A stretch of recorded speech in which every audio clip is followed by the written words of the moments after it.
Tangina mga boss, naloko na. Mismong yung Pangulo na si Bongbong Marcos, dinipensahan pa yung pag-zero sa budget o subsidy sa PhilHealth. O pakinggan natin mismo yung sinabi niya.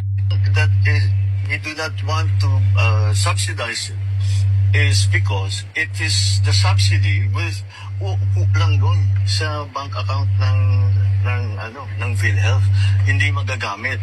Marami. Mga boss, nakasulat mismo sa konstitusyon natin, partikular sa Article 2 Section 15 at sa Article 13 Section 11, yung karapatan ng mamamayan sa kalusugan.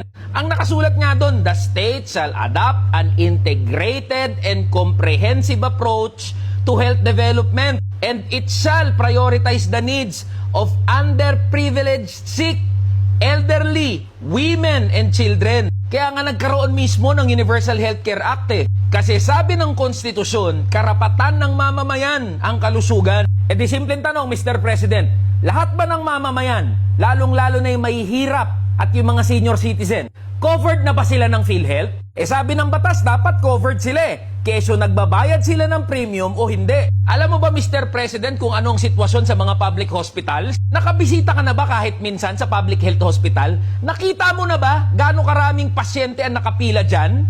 Alam mo ba kung anong impyerno pinagdadaanan ng mga manggagawa ng mga pasyente para lang makakuha o maka-access sa PhilHealth services? Alam mo ba na halos gagarampot?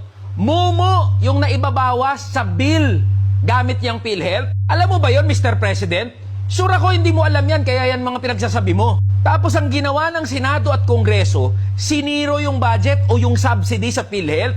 Tapos ikaw bilang Pangulo, kinonsinti mo pa.